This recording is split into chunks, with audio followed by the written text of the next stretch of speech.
Hello and welcome to the Savvy Social Podcast. This is episode 114, and this show is dedicated to helping passion-led entrepreneurs and business owners just like you learn how to use social media as a tool to grow your business. Now, I'm your host, ANDREA Jones, and I am fiercely committed to helping you understand both the how and the why of social media marketing so that you can help create connection, build community, and make your difference in the world. Now, today's show is brought to you by Traject Social, which is the world's most complete social media management tool, and it's my tool of choice when it comes to things like scheduling, managing, and especially reporting on social media. Try them out for yourself for free by clicking that link in the show notes.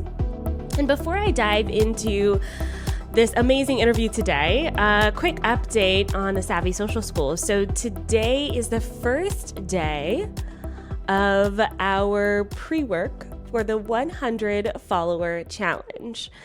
Now, if you're listening to this in real time, I'm actually going live on a call today to teach you exactly the steps you need to take to get 100 followers in 10 days. Now, this challenge is for Savvy Social School members only, but you can join. You can join the school and join the challenge and participate with us this month as we work together to build your community online. Now, if you're sitting there wondering, is this challenge for me? I want to kind of give you a few points of reference for who this challenge is perfect for. So, if you've been using social media for years and you haven't really seen the growth that you're looking for, maybe you're stuck at a certain number and you need that extra boost, this challenge is for you. Or maybe you're just beginning your entrepreneurial journey and you just want to nail it right out of the gate with some social media strategies that are so proven to work, then this challenge is for you. Now, you will have to dedicate about 1 or 2 hours a week during the challenge. It's about 20 minutes a day for the 10 days of the challenge, as well as leading up to the challenge in preparation. So if you have no problem setting aside 20 minutes a day to work on these social media strategies, then join us in the challenge. And lastly, if you are looking for some strategies that are working right now, so not something that you Googled and found from 2012, but something that's working today, the Savvy Social School is a place to be because we keep everything up to date, specifically with our live training and coaching options in the Facebook group, as well as tutorials, workbooks, and checklists. This challenge works, you guys. We have over 100 members in the Savvy Social School. They've been learning this along the way, and we're going to kind of expedite it during this challenge. So join us. The link will be in the description of this video or in the show notes if you're listening on your podcasting app. You can also go to savvysocialschool.com to join the school. All right, now today's guest is Nikki Rausch. And I want to tell you a little bit about Nikki. So she's got 25 years of experience selling to prestigious organizations like Bill and Melinda Gates Foundation, Hewlett-Packard, NASA, big names, you guys. And Nikki Rausch decided to trade in her road warrior status so that she could help entrepreneurs sell in a way that builds relationships, creates true connection, and results in more closed deals and long-term clients. So as a sales coach and a speaker, and she's the founder of Sales Maven, Nikki transforms this misunderstood process of selling into techniques and tools and tips that can successfully help you incorporate this process into your own business, whether you're selling a product or a service or yourself.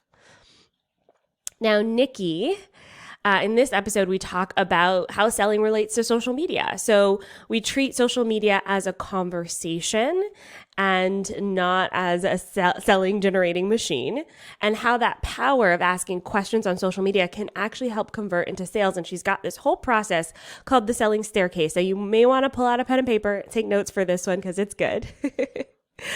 And without further ado, let's dive into this interview with Nikki Rausch. Hey, Nikki, welcome to the show. Hi, thanks for having me. I'm so excited to talk to you all about selling and social media and all of that good stuff. But I kind of want to start at the beginning of your story. How did you even get into the world of sales and selling? Well, how I really got into it was through a college project. This was many, many years ago where I got assigned a college project and we had to go out to a company where we didn't know anybody. And it turned out that the company that we went out and went through, like every department had to put together an interview with them and then come back and deliver. It was like the whole grade, like the class. My grade from this class was based on this one project. So it was a big deal.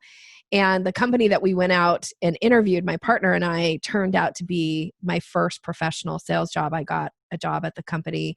That's how I started in sales and now have been in sales for 25 years. But I stayed in that industry, which was the tech industry.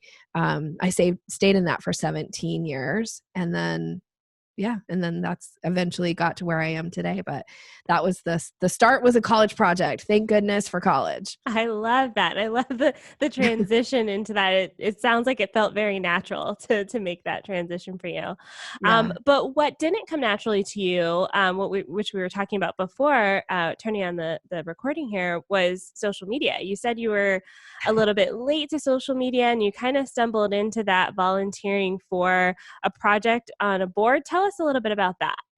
Yeah. So when I was in the industry that I was in, we didn't need to be on social media. Like that was marketing's job, and it really wasn't as prevalent, right, that it is now.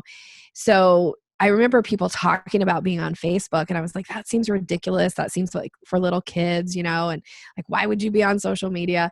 And then when I started my company, I started networking for the first time, and I got involved with this nonprofit organization that offered a networking component.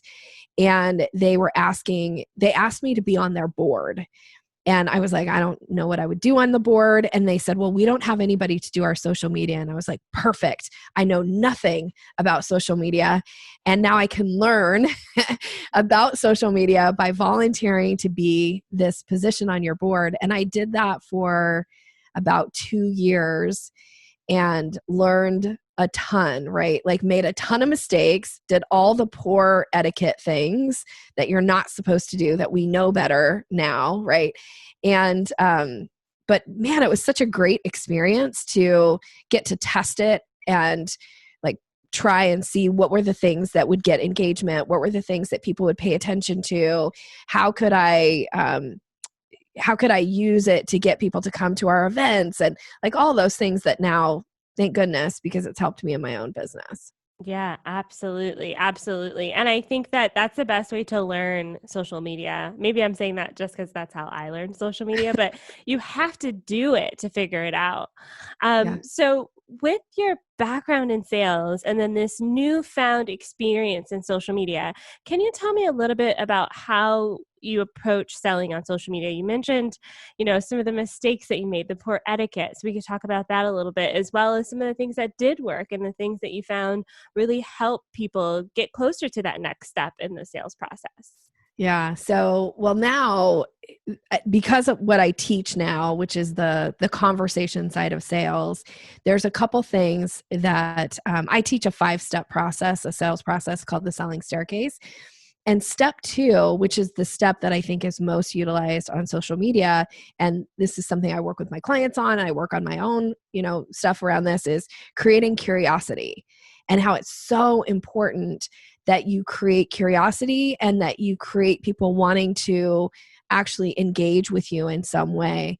So now this idea is, are you putting out content that spurs somebody to have a comment, spurs somebody to have a question, and or are you asking questions? Because I find that a lot of people on social media do a lot of talking at people instead of talking with. And I truly believe a sales conversation should be a with conversation and not an at conversation. So even on social media, are you talking with people instead of just at them constantly? Can you give us an example of what that would look like if you're inviting someone to kind of participate in this conversation with you? Like, practically, how does that look like? Maybe give us an example of something you've posted on social media, just so we can get a better sense of how we can implement that into our own strategies. Okay, so one idea is, I'll do this a lot of times. Like, sometimes we want to let people know about things that we're doing or things that have gone really well in our business. It's a way to, have some social proof and validation of who you are and what you are. And, you can make these big announcements like, look at me and look at all this stuff that I just did. And that might be interesting to people who are already kind of fans of you. But what it doesn't really do is it doesn't really create a lot of engagement. So one of the things I do before I post a like, hey, this just happened, isn't this awesome? I ask people to share what just happened for you. Like, what was your big win this week? Here was mine. And then people start sharing because it's like, oh, well, Nikki shared her, so I want to share mine. And also it gets them paying attention to whatever it was that was my win, and then starts prompting questions about that, and or maybe they're going to go check it out if it's an article or if it's a new podcast or something like that. So I think, again, just this idea of talking with people is ask a question and see what happens. And the question needs to be specific. I will say that, because that's another, I think, mistake is a lot of times we say, like, I'm going to ask people, what do you want me to talk about? Like, that is a huge mistake because it's so big and it's so broad and it's so vague that nobody's going to answer that. But if you want to know what your audience wants to hear, give them a couple ideas. Like, what would you like to know about right now? Is it this, or something else? And then people are actually going to take the time to give an answer. And they might say, oh, I want to talk about, I want you to talk about topic 2 versus topic 3. Or they'll make up their own, suggestion that you might not get an answer to. But make sure you're giving their brain something to like go, yes, or no, but how about this? Instead of just this broad, like, what do you want to know? That's too big. Yeah. I like to think of that as like my niece and nephew, they're 6 and 4. And if you ask them what they want to eat, they're going to say something like cookies or ice cream or something ridiculous. But if you go, okay, we can have a ham sandwich or a peanut butter and jelly sandwich. And then, you're really structuring their answers. And I think social media is a lot like that. Otherwise you could get some like things way out in left field. So I love that strategy. Yeah. So talk to me a little bit about after that work. So let's say you're posting something on social media, you're inviting people into your conversations. How does that then lead to the sale? So let's say that you're posting something about, you ask a question and it does lead to something that you have an offer around, and somebody says, maybe they put a post on there of like, they have a comment like, this is so interesting. I never really thought about how I could apply this to my business. I see that as a huge buying signal. Like there's some work to be done now. So don't just say, oh, good, let me know if you're interested, because that's not going to do anything. Instead, reach out to them and say, is this something you'd like to chat about more? I'd be happy to jump on a quick call with you. And then now we've moved it off of social media into an actual conversation between you and the other person. And really, once you're to that step, I always say in the selling staircase, you're kind of in step 3, which is the discovery. And this is the place where you start to understand, like, what's their struggle or what's their problem or what's their need or what's their wish? And are you asking questions that lead that person to start to understand that you know something, or you have an offer, or you have a solution for them? So making sure you're asking what I call leading questions to hiring you. All roads should lead to hiring you and during your discovery. So not just asking, again, really general questions, but asking more specific questions that has to do with the work that you do. So for me, for instance, if I talk about a masterclass that I'm teaching around storytelling, and somebody makes a comment of like, oh, I don't think I have any stories, then I might offer an opportunity for them to get on a call, talk a little bit about that. And I'm going to ask a lot of questions around story, and are they able to use story, and have they ever had anybody work with them on how to bring out those stories that they definitely have, or how to collect or start a story database. Guess why? Because I teach that, because I do that, right? So I'm going to do that in a discovery call. And then if it, is apparent that I do have a solution for them, then I'm going to ask their permission before I just start selling. I'm going to say, based on what you've shared, I do have a sense that maybe this class would be a good fit for you. Are you interested to know more about it? Yes. You know what I love about your strategy is that it's so focused on the other person. It's Yeah. so focused on their wants and needs, their pain points, their challenges, and then you present your offer as a solution once you get to better understand that whole process. And I think sometimes as business owners, we get so excited about our offers that we forget about the people we're offering it to. And so I love that your strategy really encapsulates and incorporates all of those beautiful things, which is really putting our ideal customer and client at the center of the sales process. Yeah. I So really do I'm sorry. go ahead. I jumped in. I was just going to say, I really like to teach, relationship first, rapport always, and making sure. So that to me is that putting that client first. I'm sorry, but what were you going to say? No, I think that's great. Actually, that does lead me to a good question about relationship building. So, oftentimes, especially when we're looking at social media, it takes time, right? Yeah. The strategy that you outlined is kind of like an ideal strategy, but I think in the wild, in practice, sometimes it may take a few touch points along the way, a bit Yeah. of back and forth, a bit of relationship building. And one of the questions that I often get is, how do we keep track of some of these leads that are coming in from social media? Do you have any tips around that? Well, one of the ways that I keep track is there's an opportunity for people to join my list. And so I'm tracking where are those people coming from when they do join my mailing list. And I am emailing my list regularly with content that is useful for them. So I'm not talking at them. Again, I'm giving them opportunities to learn. 90% of that is free content. It's a way for them to start to decide, does Nikki have something that I'm interested in? And then there is always an offer or an opportunity for them to take a next step. There's that next component. And then for me, once somebody indicates interest, I'm always going to offer them kind of that next step to get on the phone call with me.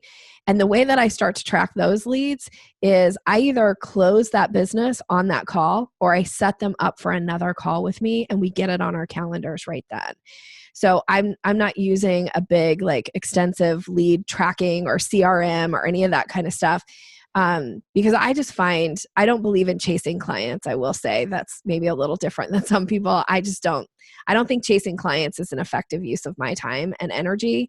So I make it super easy for people to take a next step with me. And if they're interested, great. Then we move to whatever the next step is in the process. And we get to the point where they either say, no, I'm not interested. And then I bless and release those people. I don't focus on trying to change their mind. Or they say, yes, I'm interested, and we exchange dollars for services. I love the bless and release. I'm going to have to steal that. Yeah, do. Bless and release those people who are not going to buy from you or are just not ready yet. And that's okay. There's still ways for them to stay engaged with you. You're still connected on social media. They're still on your list, right? Yes. I think that, I love the idea of not chasing clients. And I think actually a lot of our listeners will really relate to that because we tend to have a lot of introverts who are listening, a lot of people who, even if their offer is great, it may not be great right now for those individuals. So just kind of that bless and release idea, I really enjoy. Yeah. So tell me a little bit about attracting new people into your audience or into your process. What's something that you do to make sure that you are growing your social media followership and that you're getting new people kind of in your world and getting to know who you are? So I do this in a couple different ways, but one of the most effective is that pretty much every month I offer a live free webinar training with me. It's an actual there is content that's delivered and then there's an offer made at the end. So right now I have one coming up and that we're doing some Facebook ads around it.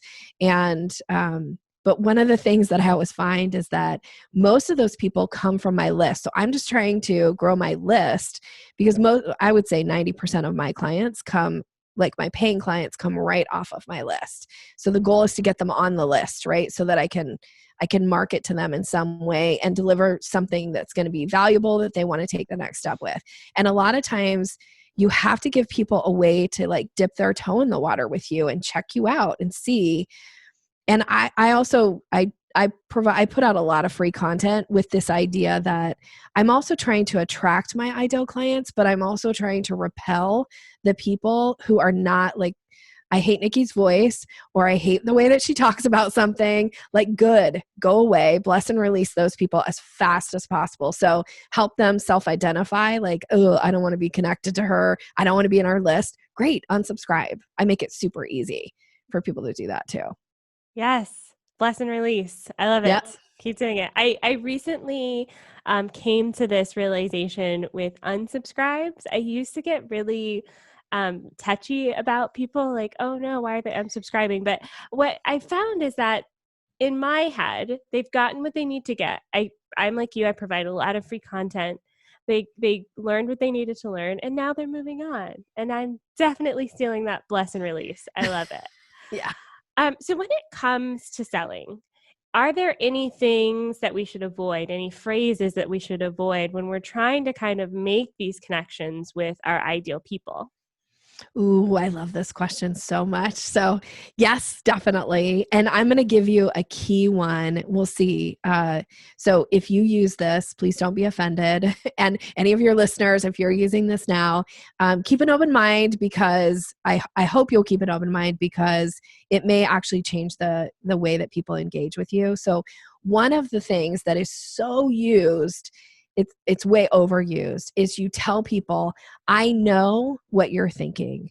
I know how you feel. I know you need this. Stop telling people what you know about them. It's super polarizing, because people are like, you don't know me. Like, how dare you tell me, right? Like it triggers a response in people's brains.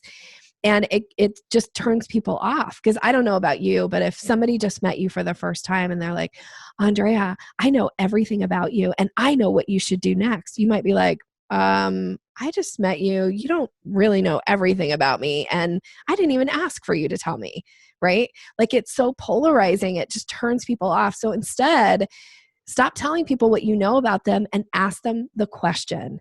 Is this something you're challenged by? Or is this something you'd like more information on? Or would you be interested in talking about this? Ask questions instead of tell people what you know about them. Uh-oh. Okay, I'm definitely doing that. I need to go fix some emails after this. But I love that you're asking questions, because it's definitely a running theme of our conversation, which is switching it from I, because it starts off with the I, like I know something, and really putting the ball back in their court. I need to stop using sports analogies, but really giving. I like sports analogies, so I don't know enough about sports sometimes. But really putting the onus back on them and saying, is this something that you are going through? I really love that. So I was going to also say like, the other way to say it is, when's the last time you experienced this? Or when, like, has this happened to you recently? Because you're giving when you ask questions, what happens is our brains love to answer questions. So whether they're actually responding to you and answering the question, if they're reading the question, a lot of times they're answering it in their mind, like, oh yeah, that does relate to me, versus saying, I know this happened to you recently. Somebody's going to be like, you don't know what actually happened, and I'm turned off by you. So yeah, ask that question. When's the last time? Yes, super valuable. I love that. Okay, so for those people who are listening and they're like, yes, Nikki, I want everything that you're talking about. I know that you have a free ebook that they can access. Can you tell us a little bit about that? Yes, the ebook is called Closing the Sale, and it's simple steps to really boost your confidence in that close process. So when you've moved people off of social media and you've gotten to that place where you're in that consultation or that discovery call, it really focuses on the last 3 steps in the selling process, which are the discovery, the proposal, and then close language. So there's some actual language tips in there. So if you like some of the language kind of tweaks that I even just threw out here, you'll likely find value in the language that's in there for you. So that's what the ebook is. I love to give it as my gift for your listeners. And should I give the link? Is that yes? And I'll have the link in the show notes as well. But go ahead. Okay, so I set this up specifically for your listeners. So if they go to yoursalesmaven.com/savvy, SAVVY, I love how you spell that. I used to teach a course called Savvy Selling. And when I saw that, I was like, oh, I'm so excited to be on your podcast. So anyway, so that's what it is. yoursalesmaven.com/savvy. Awesome. And yes, I'm going to have that link in the show notes. Definitely click it. Very generous offer here from Nikki. And then you also have a podcast as well. So tell us a little bit about that. I do. I just launched it a couple months ago, and it's called the Sales Maven. So that's how you can find it. And it's these types of things, but I pick one topic and kind of dig a little bit deeper and focus around it. So, so please go check it out if you'd like some more information around sales tips, communication, and how to be more effective and strategic in your conversations. Fantastic. And then what would you say is your platform of choice when it comes to social media? Where are you spending the most time? I spend the most time in Facebook. And the reason for that is because I have a membership platform that has access to my training. It's called the Sales Maven Society. And one of the components of membership is to have access to a private Facebook group with me. So I spend the majority of my time in Facebook, actually inside my group, answering questions and cheering my people on and celebrating, what they're doing. And then again, giving them some suggestions and ideas of how to be more effective. Fantastic. Awesome. So I'm going to put links to everything that we talked about in the show notes. We've got the ebook, we have the podcast, we have all of Nikki's social media handles there. Thank you so much for joining us on the show today. Thank you for having me. Wasn't that interview fantastic? Make sure you click the links in the show notes. Check out Nikki's content because she is fantastic. She's also got a freebie for us, which the link will be in the description of the video or in the show notes as well. Now, next week, I am helping you understand the foundations to our framework in the Savvy Social School. It's called the Social Media Success Framework. So we're going to dive into how that applies to your business today in episode 115. So stay tuned for that. And I'm also going to be talking more about the 100 follower challenge because we will be on day 2 of the challenge at that point. And I want to kind of share some of the results you can see in the challenge and kind of share a little bit about what it's all about. And there'll still be time to join all the way up to the end.